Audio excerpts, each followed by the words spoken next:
Bom dia, boa tarde, boa noite, a depender da hora em que você está assistindo este encontro. Meu nome é Eduardo Ferreira, sou professor de Processo Civil 2 da Faculdade ProMinas em Montes Claros, Minas Gerais. Estamos aqui hoje no dia 14 de setembro de 2020, às 20 horas e 53 minutos, iniciando a gravação com meus queridos amigos e alunos do 5º período noturno no curso de Direito da ProMinas. Estamos aqui hoje nesta modalidade remota por conta da pandemia do coronavírus, que tem nos impedido de encontrarmos pessoalmente, mas que, em hipótese alguma, irá nos impedir de dar prosseguimento no conteúdo. Em relação a este nosso encontro, conforme comunicado previamente a todos aqui presentes, ele está sendo inteiramente gravado e, posteriormente, eu estarei disponibilizando para vocês os meus alunos da ProMinas, lá no Pincel Atômico, e para todos os meus alunos também lá no meu canal do YouTube, o canal Eduardo Ferreira, onde fica disponibilizado para vocês. Em relação a este nosso encontro número 10, também já está disponibilizado para todos, lá no nosso grupo do WhatsApp, material de apoio que vai auxiliar na caminhada deste nosso encontro. Então, quem ainda não deu uma olhada, para um pouquinho depois e dá uma lida. Está em tópicos e é um resumo do que nós vamos bater um papo agora. Nos 2 primeiros horários de hoje, o encontro número 9, nós tratamos da teoria da exceção e das espécies de defesa. Agora eu quero começar a bater um papo com você sobre outros pontos. E eu já inicio tratando sobre o que é resposta do réu.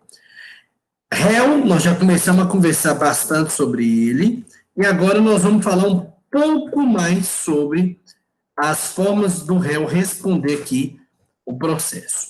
E aí eu coloco para vocês em relação à resposta do réu, já está aí no chat, que a resposta é formada pelo réu quando ele efetua a sua defesa, e pode ser dividido entre reconhecimento ou procedência do pedido formulado pelo autor, requerimento avulso de desmembramento do litisconsórcio multitudinário ativo, contestação, reconvenção, arguição de impedimento ou suspeição do juiz, Ministério Público Auxiliar da Justiça e a própria revelia. Então, primeiro detalhe, cuidado. As pessoas, muitos que não têm um contato com o processo, acham que a única resposta que o réu pode dar é a contestação. Nós vamos ver hoje contestação em todos os seus detalhes, só que eu já antecipo, não é a única forma de resposta que um réu pode dar dentro de um processo. Mas, como o nosso encontro hoje tem um objetivo maior, vamos ficar focados em uma dessas formas de resposta do réu. Vamos falar hoje sobre contestação. Próximos encontros, por exemplo, nós vamos ver revelia, nós vamos ver reconvenção. Agora nós vamos conversar sobre a contestação. Meus amigos, minhas amigas, primeiro detalhe, o que é a contestação? O que vocês acham que é a contestação? O que ela é dentro de um processo? Contestar. Ah, Eduardo contestou. Eduardo, ele questionou, seria mais ou menos nesse sentido?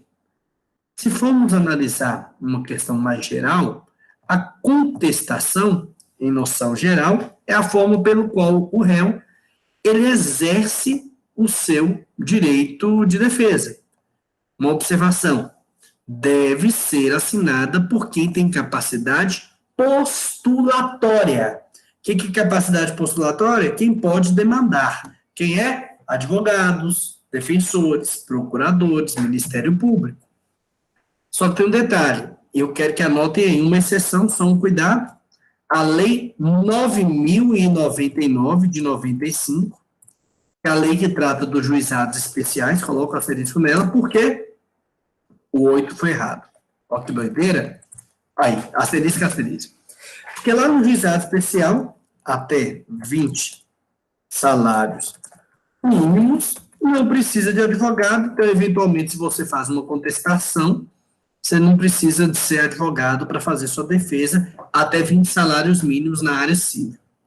Tirando a Lei 9.099 de 95, a regra geral é que a contestação é esse ato pelo qual o réu ele vem aqui se defender e tem que estar assinado por quem tem capacidade postulatória. Maravilha. Eduardo, até aí eu estou conseguindo entender. Estou entendendo, inclusive, a relevância que nós temos aqui em relação à contestação. Primeira grande pergunta. Tem prazo? Eu tenho prazo, Eduardo, para manifestar?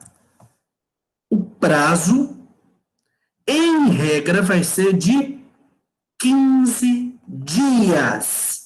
Porém, existem exceções. Coloquei aí para vocês. O prazo é de 15 dias. Está lá no artigo 335 do CPC. O réu poderá oferecer contestação por petição no prazo de 15 dias, cujo termo inicial será a data, e aí traz 3 exemplos que daqui a pouquinho a gente vai falar, tá bom? Mas nesse primeiro momento eu quero já antecipar. Existem exceções em que o prazo de contestação será maior. Em regra, será em dobro, 30 dias.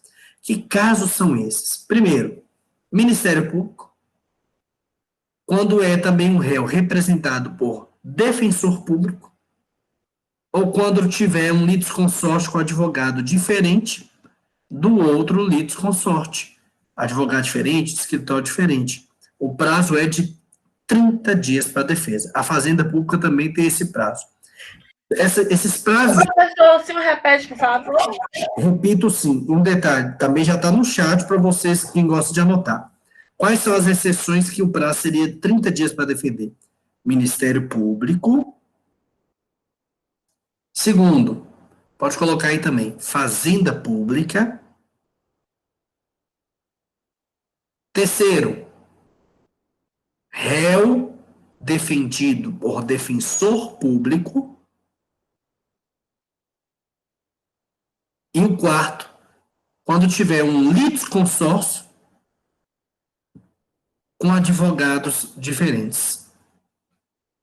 Só que um detalhe, esses advogados têm que ser de escritório diferente. Litisconsorte é quando eu tenho mais de um réu. Aí eu chamo litisconsórcio passivo. Você tem mais de um réu no processo e eles têm advogados de escritório diferente, o prazo também é dobrado, tá bom? Em relação a essas situações, onde você vai encontrar esses prazos diferentes? No artigo 180, no 183, no 186 e no 229 do CPC. Isso tudo está aí no chat, os artigos, para vocês ficarem com mais calma, tá bom? Pessoal, só que eu quero que vocês coloquem um asterisco lá no artigo 229. Por quê? O 229 fala que terão prazos em dobro, que seria 30 dias, os litisconsortes, quando eu tenho mais de um réu, com advogados diferentes, de escritórios diferentes, se o processo for físico. Por quê? Porque lá no parágrafo 2º do artigo 229 fala assim: não se aplica o disposto no caput aos processos em autos eletrônicos. Então, anota aí para não cair em pegadinha. Gente, concurso não gosta de pegadinha, senão concurso ama. Então, coloco a ser isso. Atenção! Terá prazo de 30 dias para contestar os litisconsortes com advogados distintos em processos físicos.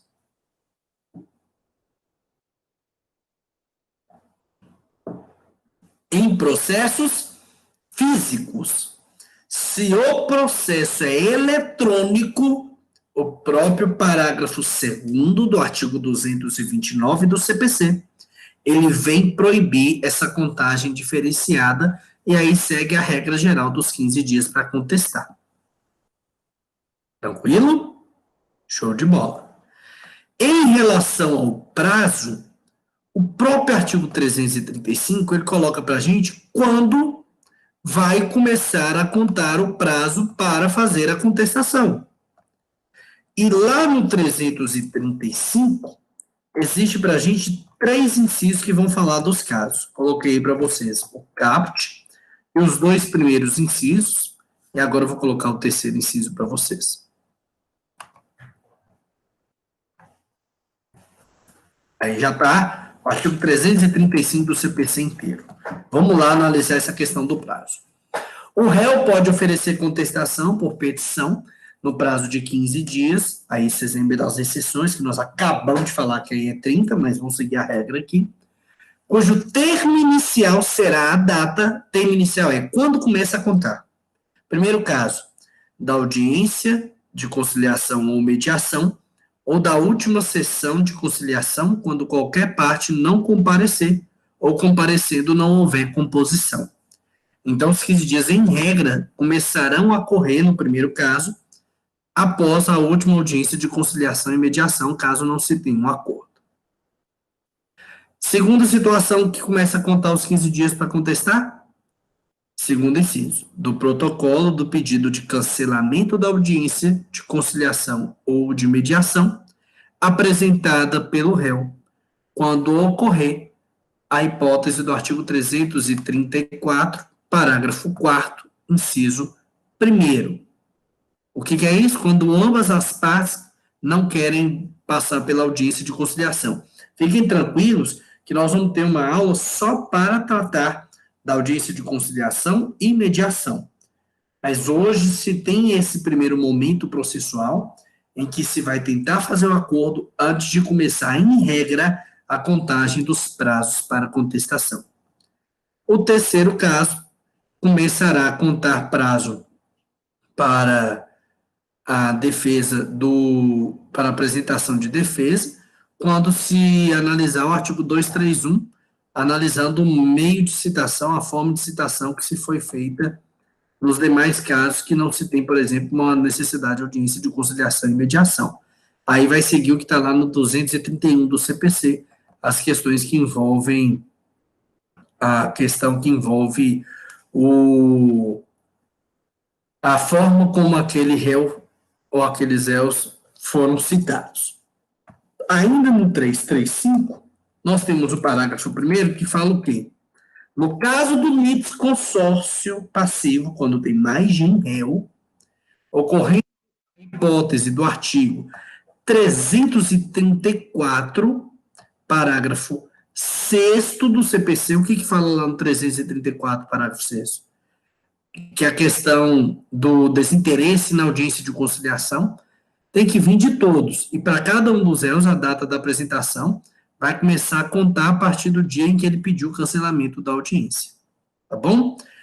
No que diz respeito à questão que envolve essa participação do litisconsorte, é importante também ressaltar que se algum dos litisconsortes quiser participar da audiência, maravilha, ele vai poder se manifestar falando que quer participar da audiência de conciliação e mediação, tá bom? Perfeito, então. No que diz respeito ao prazo, maravilha, isso aí, lindo e maravilhoso. Só que agora eu tenho que falar com vocês de uma outra questão. Uma regra que tem que ser seguida na contestação. A regra da eventualidade ou da concentração de defesa. Eduardo, o que quer dizer isso? A regra da eventualidade ou da concentração de defesa. Coloca aí para vocês. Essa regra da eventualidade ou de concentração de defesa, ela diz que o réu deve, no momento da defesa, no nosso caso que estamos estudando aqui da contestação, alegar o máximo de coisa que tiver em seu favor, fazendo uma verdadeira cumulação de defesa, da mesma forma que o autor tenha feito, por exemplo, a acumulação de pedidos. Tal regra permite até que, moderadamente, o réu proponha defesas logicamente incompatíveis. Eduardo, como assim? Simples. Eu posso virar e falar assim: eu quero me defender, mas se Vossa Excelência condenar, que condene um valor pequeno. Posso fazer isso? Teoricamente posso. O que eu tenho que deixar claro para vocês aqui é que eu tenho que obrigatoriamente fazer todas as defesas que eu quero fazer já na contestação. Isso é muito importante demais. É tanto que se você vai lá no artigo 336 do CPC, que está aí na telinha já no chat para vocês, o que o artigo 336 fala para a gente? Incumbe ao réu alegar na contestação toda matéria de defesa, expondo as razões de fato e de direito com que impugna o pedido do autor e as especificações de provas que pretende produzir. Basicamente, o princípio da eventualidade quer dizer o quê? Você é obrigado a fazer todas as defesas que quiser. É tanto que já antecipa vocês. Se não colocar, se não fizer alguma defesa, faço depois, não é igual filme, viu, gente? A gente vê, por exemplo, filmes de Hollywood, que no meio do processo, depois já teve tudo, o advogado vira e fala, eu tenho uma prova na minha manga, e tira a prova, aí todo mundo faz, ai meu Deus, não é assim não, viu, gente? Cai na real. O princípio da eventualidade fala que eu, como réu, quando quero fazer a minha contestação, eu tenho que alegar todas as matérias que envolvem a minha defesa na contestação. E quando eu falo todas, são todas mesmo. Todos os detalhes, e até pensando eventualmente se tiver alguma condenação, que venha a se ter uma condenação menor, todas as defesas têm que estar na minha petição de contestação. Tranquilo? Perfeito, então. Estamos começando a caminhada. Quero saber. Estamos juntos? Caminhando de forma conjunta? Dá o joinha aí no chat, eu quero saber, para a gente seguir aqui. Quem está ao vivo, me fala aí, que é muito importante. Se tiver dúvida também, fala. A gente para e conversa. Tá bom? Tranquilo. Rita falou aqui, Jéssica também. Maravilha. E aí, eu estou mostrando uma forma de resposta que o réu tem. A contestação. Alguém já tinha escutado falar sobre contestação? Porque das respostas do réu, normalmente é a que as pessoas mais escutam falar. Ah, eu vou ali contestar. Contestar é questionar aquilo que está sendo dito contra você. Maravilha. Só que vocês se lembram que quando estávamos falando de espécies de defesa, nos 2 primeiros horários, nós começamos a falar de umas questões que a doutrina fazia uma diferenciação, e a primeira forma de diferenciação era entre defesa de mérito, que é quando eu discuto exatamente o ponto, eu quero discutir o ponto ali que está sendo questionado, e o que se chama defesas processuais ou defesas de admissibilidades. Aqui a gente pode chamar ela de quê? Preliminares. Eduardo, onde eu vou encontrar as preliminares? Onde eu vou achar quais são, o que fala, como é que deve ser dito, o que deve ser falado, quais as observações? Você vai achar onde? Lá no artigo 337 do nosso CPC. Coloquei o caput do 337 aí para vocês. Lá tem exatamente 13 incisos. E como é que você vai lembrar disso? 13 é Galo. Olha que maravilha, até nisso o Galo, Clube Atlético Mineiro, influencia no estudo da gente, né, pessoal? Brincadeiras à parte, no que diz respeito ao 337, nós temos 11 incisos, que antes de você ir querer discutir o mérito, eu quero discutir o mérito, o que está gerando aquele processo, vai lá no 337, faz um checklist, vê se algum dos incisos é algo que deve ser questionado em sua defesa, porque se for, você deve fazer, antes mesmo de tratar do mérito, a defesa de admissibilidade, essas defesas processuais, aquelas que buscam algumas falhas, tá bom? Vamos falar uma por uma. Primeiro, o que é a obrigação do réu antes de discutir o mérito alegar? Primeira coisa, inexistência ou nulidade de citação. O que é isso, pessoal? É uma defesa dilatória. O que é defesa dilatória mesmo? É aquela em que o réu ele só vai ganhar um prolongamento do prazo para oferecer defesa. Quando você questiona inexistência ou nulidade de citação, é o que eu falei com vocês. O processo ele não vai ser extinto por isso. Só vai voltar para te dar a possibilidade de se manifestar, de fazer a defesa. É o que a doutrina chama de defesa dilatória. Nós fizemos a diferenciação entre defesa dilatória e defesa peremptória. A dilatória é aquela que ela tem o objetivo de fazer com que o processo dure um prazo maior. E, por exemplo, essa primeira preliminar, que aqui estamos falando, é uma dessas situações. Se for acolhida a sua defesa falando que houve uma inexistência ou nulidade de citação, o que vai acontecer? Você vai ter a possibilidade de o processo voltar ao início e assim começar a correr os prazos novamente, inclusive para sua defesa. Maravilha.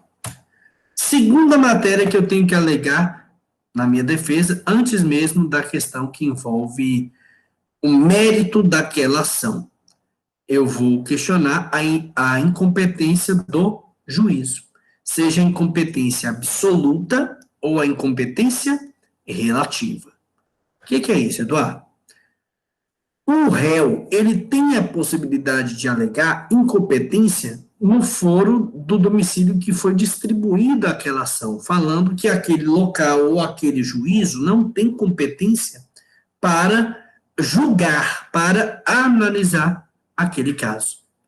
Nessa situação, o réu ele vai comentar acerca da incompetência, por óbvio que ele vai ter que justificar, e aí o juiz vai analisar. Se entender que aquela incompetência, seja ela absoluta ou relativa, ela é válida, aquela alegação, o juiz vai mandar para o juízo competente, aquele que se entende que tem competência para julgar aquele processo.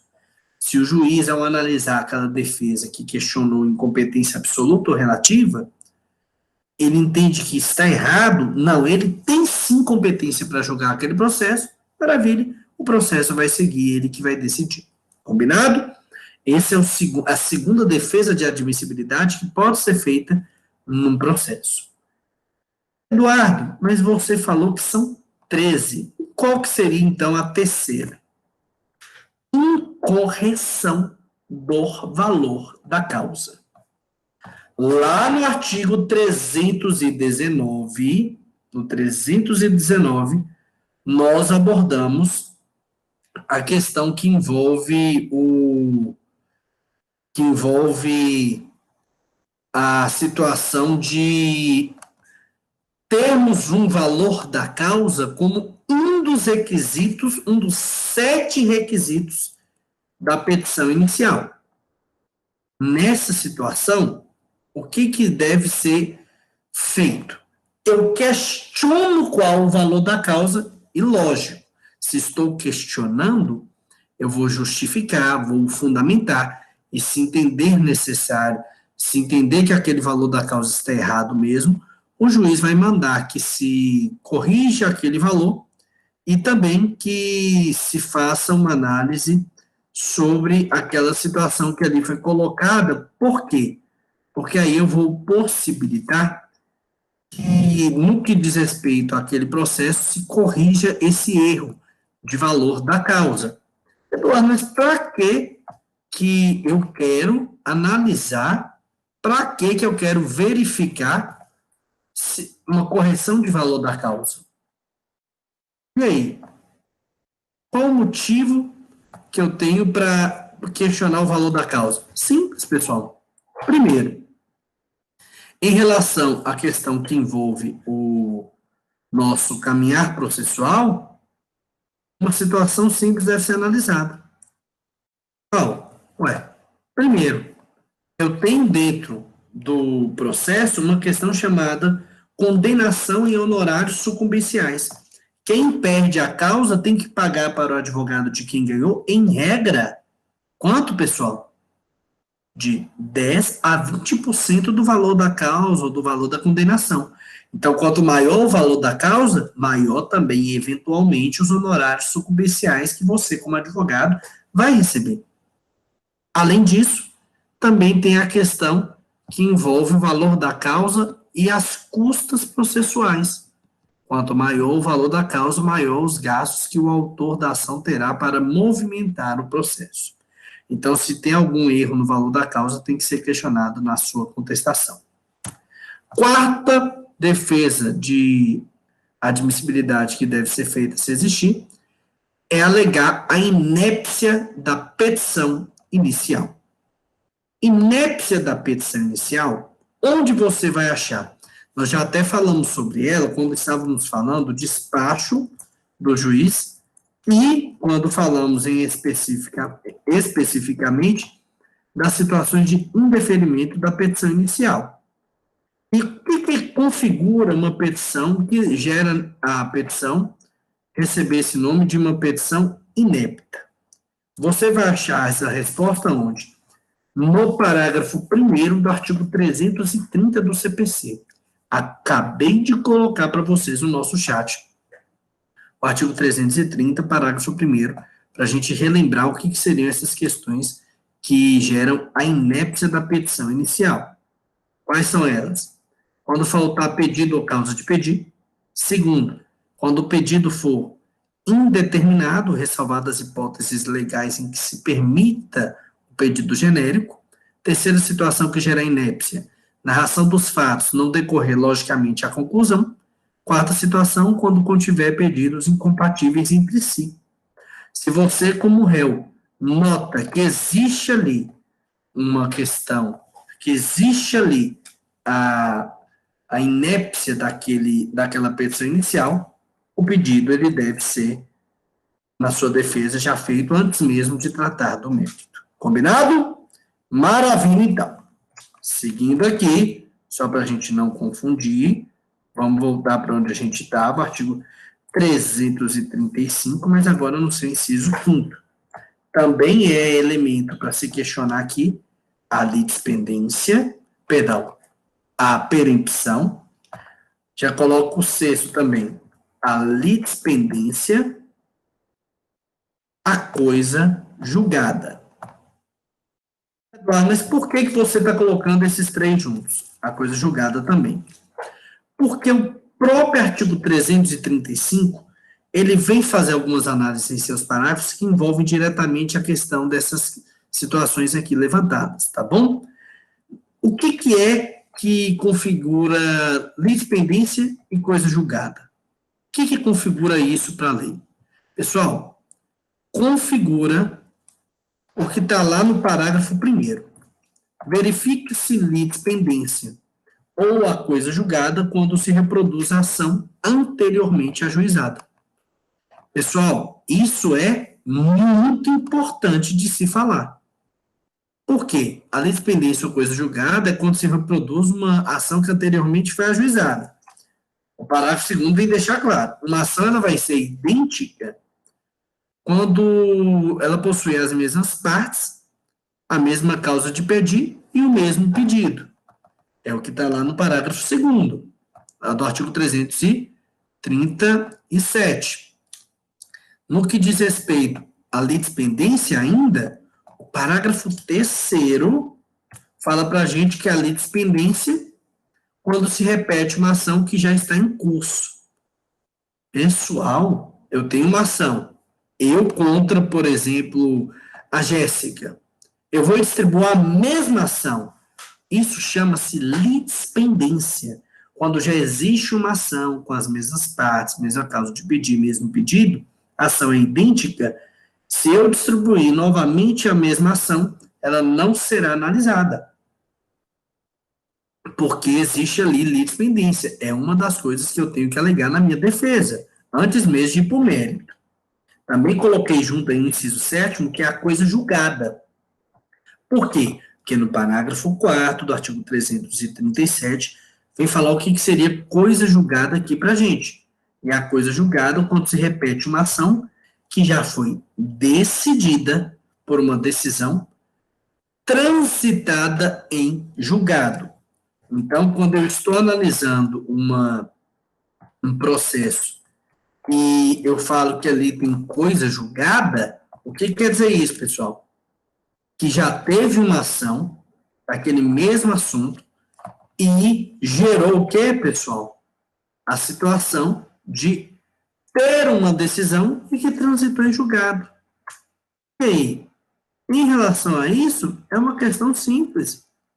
Já tem coisa julgada, não há que se falar em poder rediscutir aquela situação.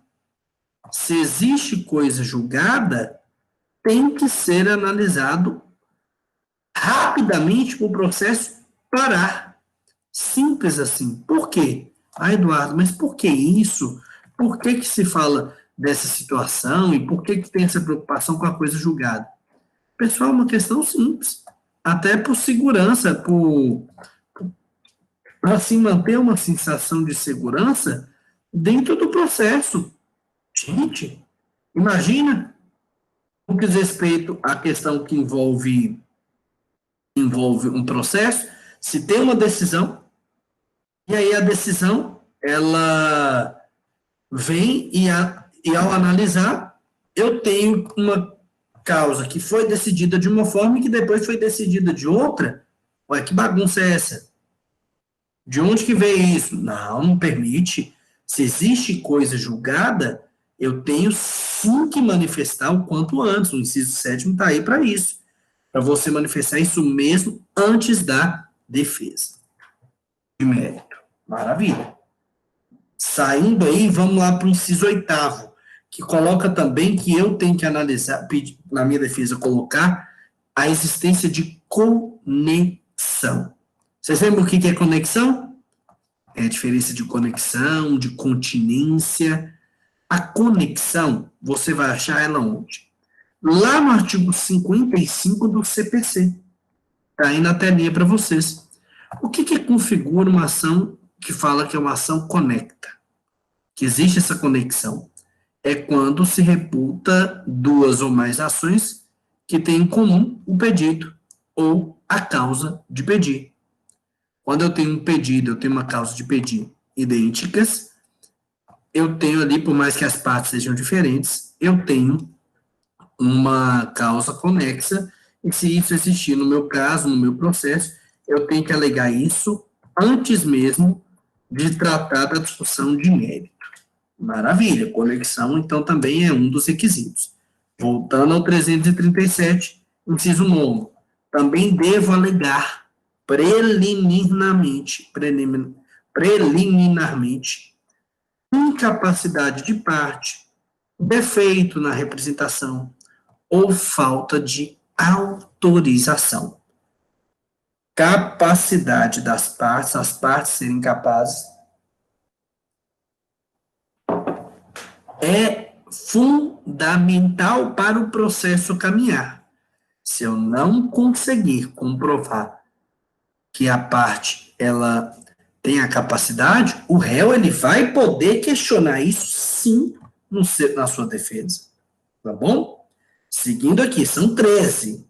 Estou falando todos para a gente seguir. Inciso 10º, que eu também posso alegar, que eu devo alegar aqui, convenção de arbitragem.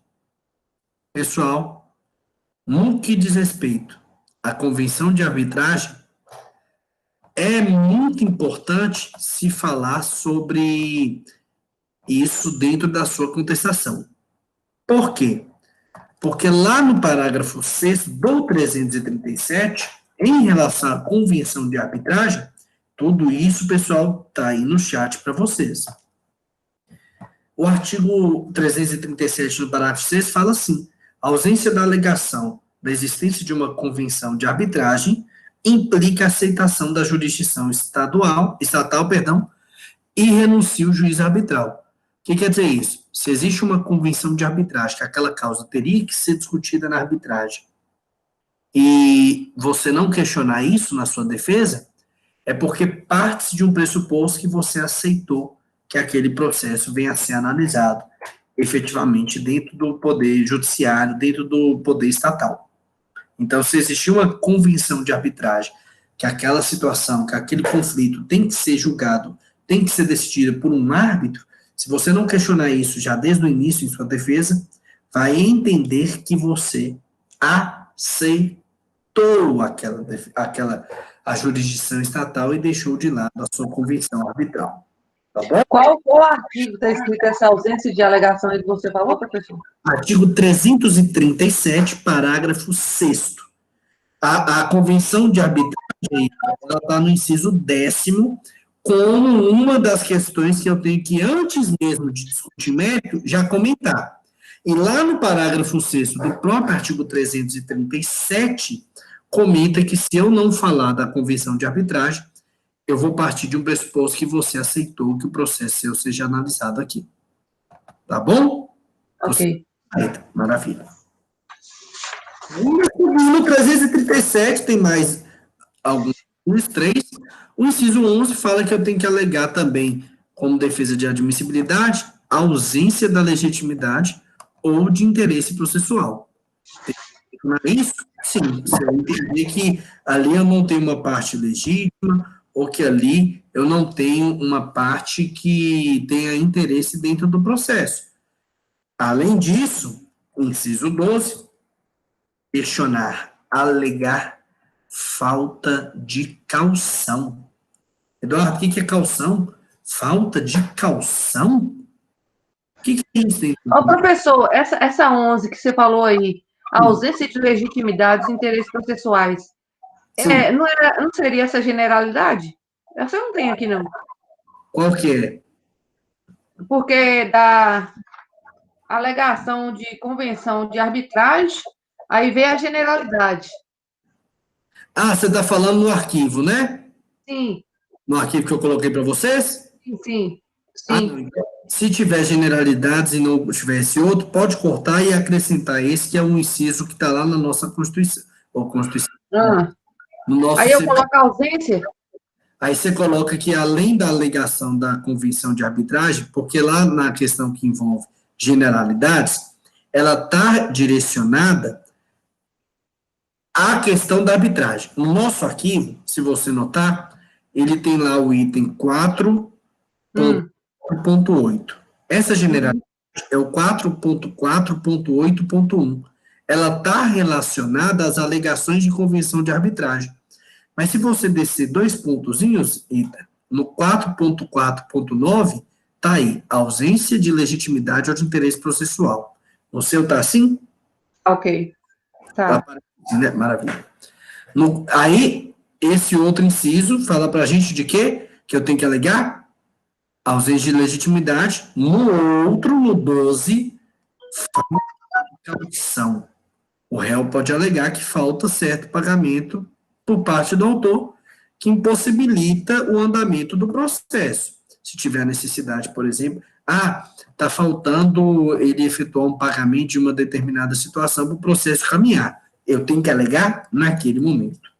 E ainda, 337 são 13, né, incisos, eu também tenho que questionar indevida concessão do benefício de gratuidade de justiça. O que quer dizer isso? Vamos imaginar, a Ita fez a pergunta, que a Ita ajuizou a ação contra a minha pessoa. E ela, quando ajuizou a ação, ela pediu para o juiz o quê? Ô juiz, eu preciso da justiça gratuita para que o processo continue, que o processo caminhe. Dessa forma, eu venho aqui pleitear a gratuidade da justiça. E vamos imaginar que o juiz entende que a Ita, naquele primeiro momento, ela teria direito à justiça gratuita e o processo começa a caminhar sem Ita ter que pagar custas processuais. Porque para a gente ajuizar a ação, em regra, nós temos que pagar para o tribunal. Tá bom? Na hora que chega meu momento de me defender, o que eu viro para o juiz e falo? Ô, juiz, tá ficando doido? Ita é a mulher mais rica que eu conheço na minha vida. Ita tem carro, Ita tem helicóptero, tem casa, tem empresa. E aí eu provo para o juiz, por exemplo, que é indevido se conceder para a ITA justiça gratuita, que ela tem que pagar para ajuizar a ação. O momento de você questionar isso quando você é o réu e já foi deferido para o autor a gratuidade de justiça é quando? Aqui. Antes mesmo de se fazer a defesa de mérito. Aqui, o que chama-se defesa de admissibilidade é porque a doutrina, e que no outro CPC a gente falava muito das preliminares. Aquilo que tem que ser feito, aquilo que tem que ser alegado, antes mesmo da discussão do mérito, da discussão que gerou aquele processo, aquela discussão, aquela questão que ali está sendo analisada. Tá bom? Maravilha. Então, 337, tá lindo, tá maravilhoso. Mas e aí? Quando eu tenho uma petição, essa situação, ela envolve uma análise mais aprofundada para que eu entenda todas as situações de admissibilidade, que estão lá no 337, e depois as de mérito. Lembrem-se, a doutrina faz essa diferença. Defesa de mérito. O que é? Quando eu discuto efetivamente aquilo que está gerando o processo. E também existe a defesa de admissibilidade ou defesas processuais. No que diz respeito à contestação, as defesas de admissibilidade, que são as preliminares, estão as 13 elencadas onde? Lá no 337 do CPC. Pergunta. No que diz respeito a essas, o juiz, ele pode reconhecer de ofício ou não? O que vocês acham? Vamos dar exemplo. O que quer dizer de ofício? Emanuel ajuizou a ação contra a Camila. Na hora que a Camila contestou, ela esqueceu que existiu o artigo 337 e aí ela não falou de algumas coisas. Por exemplo, ela não questionou justiça gratuita, ela não questionou o valor da causa. Vamos imaginar que a Camila esqueceu. Pergunta, o juiz, ele pode analisar de ofício? Sim ou não? Essa dúvida a doutrina tinha. Só que o próprio artigo 337, no parágrafo 5º, respondeu para a gente. O que o 337, parágrafo 5º, fala? Excetuada a convenção de arbitragem, que é aquela que está lá no inciso 10º, e também a questão de incompetência relativa absoluta não, relativa, tirando essas duas alegações, o juiz conhecerá de ofício das matérias que estão aqui no 337. Então, tirando a alegação de convenção de arbitragem e de incompetência relativa, todas as outras aqui o juiz poderá analisar de ofício, mesmo se o réu não manifestar em sua defesa, o juiz vai poder analisar, vai poder verificar aquela situação e assim decidir de acordo com o que ele entende ser necessário. Tá bom? Perfeito, então. Vamos seguir na caminhada. Por quê? Porque existem situações que estão previstas lá no nosso CPC, depois do artigo 337, que geram uma análise que deve ser feita de uma forma mais minuciosa, por assim dizer. E falando sobre isso, nós vamos ter que falar do artigo 338 do Código de Processo Civil. Coloco o caput para vocês aí no nosso chat. O que está falando no 338, pessoal?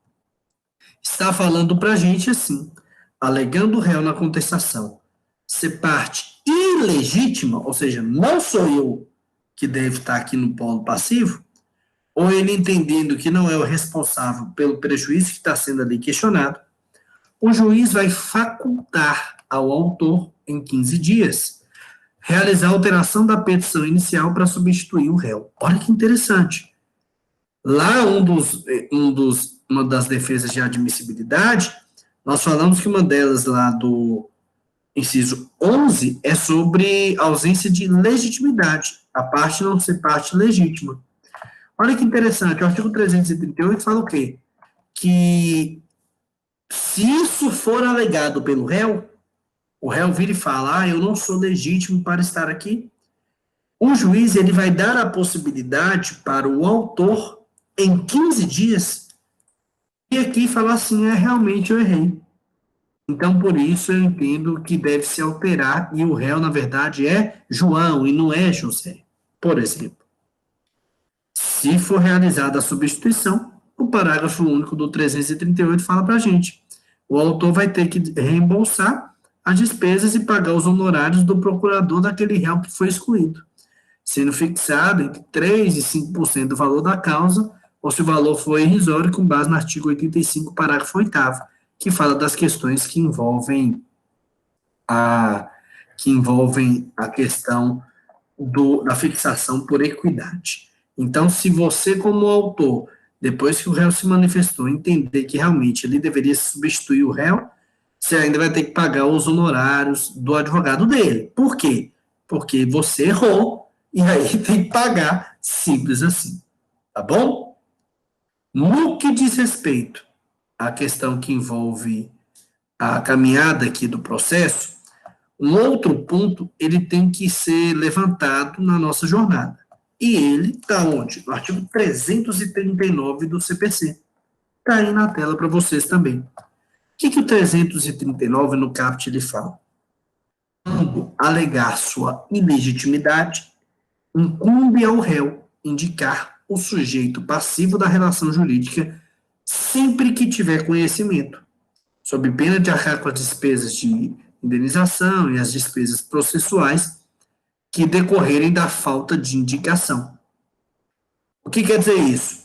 Vamos imaginar que a Jana é ré numa ação. E ela entende que ela não é parte, porque ela sabe que nessa relação, quem é que deveria estar no polo passivo é a Jéssica. E aí? O que está falando no 339? Simples. Se a Jana falar que ela não é parte para estar legítima no polo passivo, em outras palavras, ela não deve ser a ré desse processo, sempre que possível, e é lógico que ela tiver conhecimento, ela deve indicar quem é que tem a responsabilidade de estar lá no polo passivo. Então, nesse caso, a Jana deveria falar assim, não sou eu, inclusive quem tem que estar aqui é quem? Jéssica. Maravilha.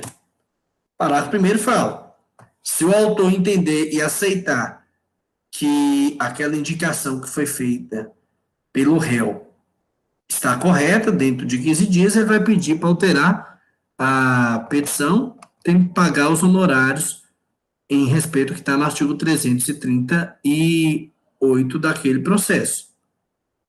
Se o autor optar por incluir no polo passivo o sujeito ali indicado pelo réu, que aí tem a possibilidade não de retirar, não de realizar a substituição, mas já que a Jana falou comigo que a Jéssica também tinha alguma coisa a ver, sabe o que eu posso fazer dentro dos 15 dias? Excelência, deixa a Jana no processo, mas coloca a Jéssica também, ué.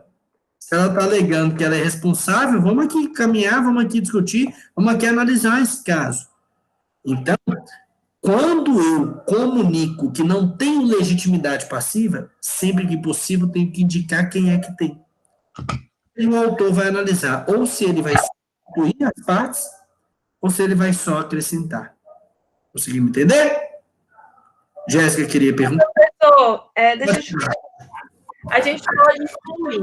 Muita gente que, tipo assim, se eu quiser retirar uma pessoa do processo alegando a ilegitimidade, que o artigo 339 fala, como é que eu devo fazer? Eu devo achar outro autor? Como é que é outro réu? Você está falando da ilegitimidade do réu, né, Jéssica? Aqui. Vamos imaginar que a Jana, ela virou e falou o quê? Eu não sou legítimo para ser ré desse processo. Primeira hipótese, se ela sabe quem é que deve ser ré, o que ela vai falar? Quem é que é a ré? No caso aqui, que a gente estava dando exemplo, ela vai falar assim, quem é que tem que estar aqui como ré? Quem? Jéssica. Indicou. Tá vendo? Aí vai abrir prazo para o autor, eu sou o autor do processo. E eu vou analisar. Se eu entender que realmente você, Jéssica, que deveria estar e não a Jana, eu posso virar e falar assim, eu errei. Entendi.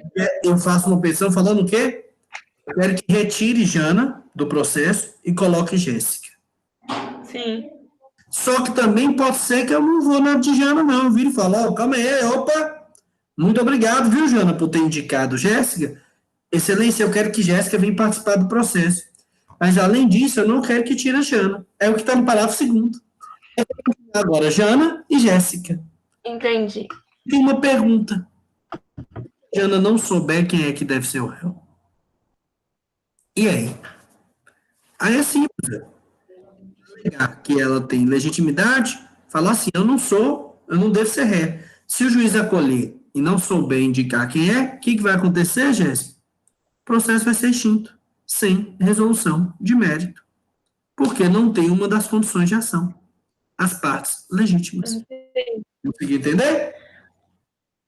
Ok. Perfeito, então. É assim mesmo, tem dúvida, faz a pergunta para a gente responder, combinado?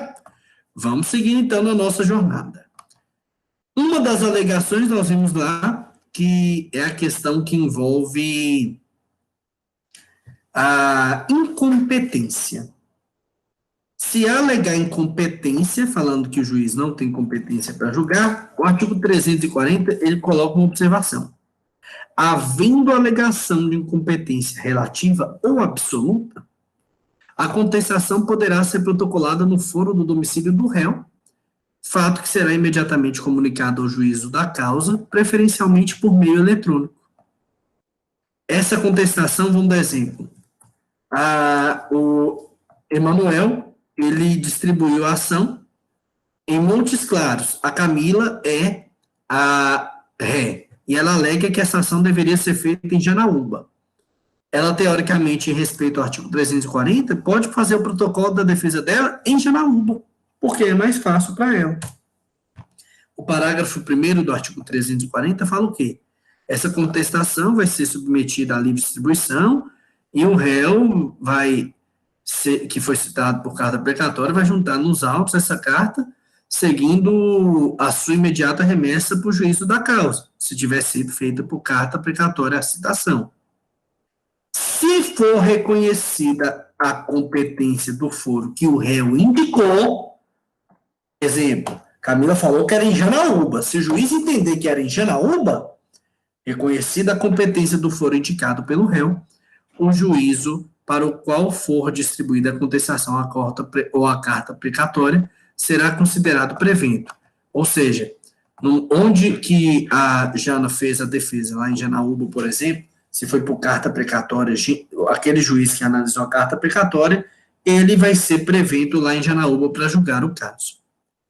Se analisar que se questionou a incompetência do processo, seja ela relativa ou absoluta, para evitar dores de cabeça maiores e prejuízos maiores, se suspende a realização da audiência de conciliação ou de mediação, se tiver sido já designada, tá bom?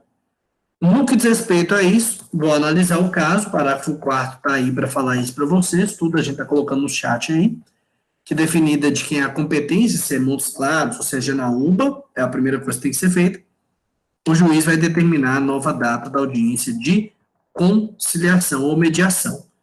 Então, quando eu faço a pergunta, eu tenho questionamento, eu posso fazer, teoricamente, minha defesa dentro da própria carta precatória ou mesmo dentro do que diz respeito à estrutura do Poder Judiciário da minha comarca. Gente, na prática, vamos falar a verdade. E aí, pode fazer isso? Pode, mas vai dar mais dor de cabeça. Tem hora que o juiz não lê processo, muitas horas, viu, gente? Tem hora que o servidor não olha. Então, para evitar maiores dores de cabeça, o ideal é se fazer a contestação já no próprio processo, mesmo que tenha questionamento sobre competência. Mas o artigo 340 está dando essa possibilidade. Isso em especial quando a gente analisa, por exemplo, processos físicos, que aí você teria que ter o trabalho de se deslocar para outra comarca, fazer a defesa ou protocolar por correio. Só que, gente, hoje no processo eletrônico, você precisa disso? Processo eletrônico, você não vai precisar deslocar. Então, o que eu recomendo? Não corra riscos.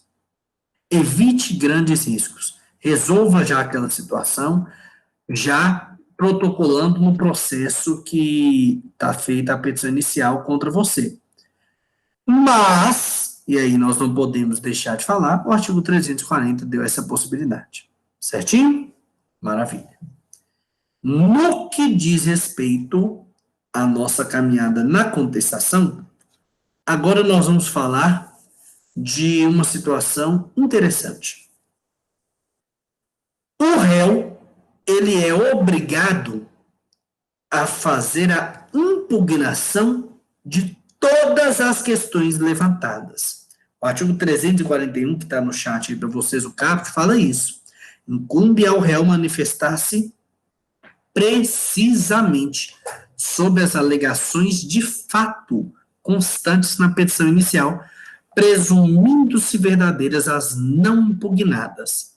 O nome disso é concentração, que é concentração, foi concentração da defesa.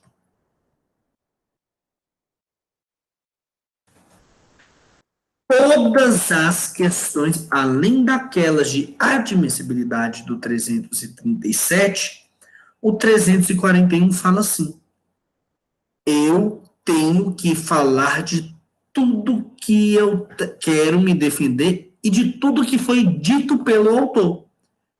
Se eu não me manifestar sobre algum ponto específico, esse ônus da impugnação específica é obrigatório, eu tenho que impugnar cada ponto. O que eu não impugnar, o que eu não questionar da petição inicial do autor, vai presumir que é verdadeiro. Olha, um perigo.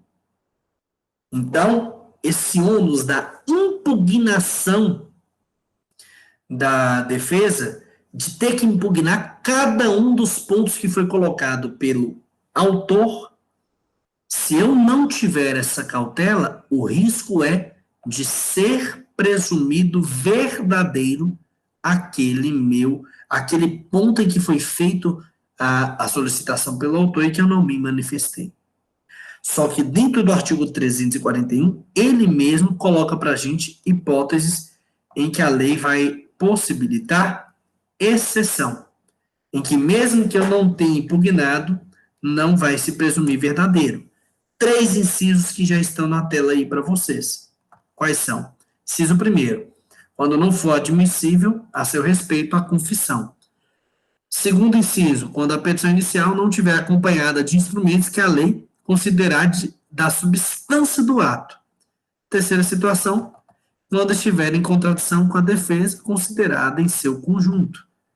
Essas hipóteses, mesmo que eu não tenha impugnado especificamente algum ponto da petição inicial do autor, ainda não serão presumidas verdadeiras aquelas alegações. Só que entendam, eu impugno especificamente cada ponto quando eu tenho um contato mais minucioso com o processo, isso é óbvio.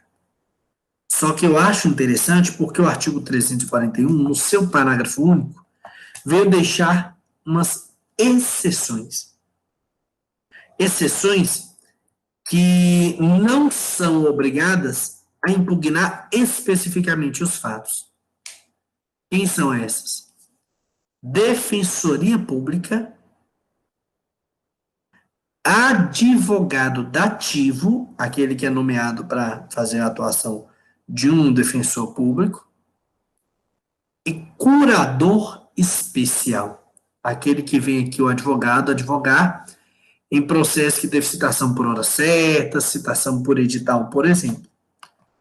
Estes 3, em respeito ao que está no artigo 341, parágrafo único, eles não estão obrigados ao ônus da impugnação específica.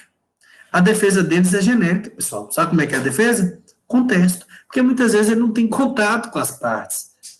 Principalmente o curador especial, O advogado ativo, defensor, tem muitos cidadãos que os buscam para fazer defesa. Está ativo nomeado em processo defensor público, um cargo público, em que vai estar lá para defender os interesses da população, individualmente falando. É muita gente, então se deu essa possibilidade no caso dos defensores, dos advogados ativos e dos curadores especiais. Detalhe, nós já falamos isso. Eu tenho, em respeito ao princípio da eventualidade, que fazer todas as minhas defesas na contestação. Existe alguma possibilidade em que eu posso me manifestar, trazer alguma alegação depois de já ter feito a contestação? Para não ter dúvida, o 342 colocou para a gente 3 exceções, em que depois da contestação ainda será lícito ao réu deduzir novas alegações. Que situações são essas? Primeiro, quando for relativa a direito ou fato superveniente. O que quer dizer isso? Quando aquele direito ou aquele fato que você está indo alegar na sua defesa, ele tiver acontecido depois de você já ter feito a contestação. Aí aceita. Maravilha, pode vir. Você tem que provar que o fato é superveniente. Outro ponto. Você esqueceu de falar, por exemplo, mas é uma situação que o juiz pode conhecer de ofício aquele ponto. Vamos dar um exemplo. Você lembra do artigo 337, que traz para a gente as 3 hipóteses em que eu tenho que fazer defesa de admissibilidade? Tirando a convenção de arbitragem, tirando a questão da incompetência relativa, todas as outras o juiz tem a obrigação de ofício analisar. Se você esqueceu de colocar em sua contestação, como, por exemplo, é um ponto que o juiz tem que fazer de ofício, salvo essas 2 exceções, você pode alegar mesmo depois da contestação. Ou então, outro ponto, prescrição, decadência, eu esqueci, não notei, pode falar, depois da contestação, é uma das situações em que é permitido. E também, a terceira hipótese que está lá no 342, quando houver expressa autorização legal e puderem ser formuladas em qualquer tempo ou grau de jurisdição aquela alegação. Aí, mais especialmente, eu colocaria prescrição e decadência mais do que no inciso 2º. Tá bom? Neste ponto, são as 3 questões que eu posso alegar depois de já ter feito a contestação. Pessoal, nós temos que ter muito cuidado. Por quê? Tirando essas exceções do 342, o que eu falei na defesa é a forma que eu me manifestei no processo. Ah, mas eu esqueci de falar. O problema é seu. Se não se enquadrar no artigo 342, você perdeu a oportunidade. O ônus da impugnação específica não foi seguido. O problema é de quem? Seu. E aí você que vai ter que correr atrás e dificilmente não conseguirá, dentro do processo, criar essas novas alegações, se elas não estiverem elencadas no artigo 342 do CPC. Tá bom? Maravilha. No que diz respeito à contestação, todos os pontos que eu queria falar com vocês eu consegui hoje. Quero saber, conseguimos compreender contestação? Essa primeira modalidade de resposta do réu? Sim ou não? Ficou alguma dúvida? Me falem aqui também para que eu fique sabendo, por favor. Ainda não falaram? Então eu acredito que não ficou dúvida. Vocês têm total liberdade sempre de falar, tá bom? Em relação à contestação, esses pontos eram os mais importantes de se abordar hoje. Jéssica mandou aqui que está tranquilo. Maravilha, então. Pessoal, vou pedir só licença, então, para vocês que estão aqui ao vivo, ainda não saem. Como encerrei o conteúdo, eu vou encerrar a gravação e volto para falar com vocês. Para você que está assistindo essa aula em algum outro momento, muito obrigado por ter participado dessa caminhada aqui comigo e com seus colegas que estiveram ao vivo. Desejo a você um ótimo dia, uma ótima tarde, uma ótima noite, a depender da hora em que você assistiu esse encontro. Um grande abraço, até a próxima.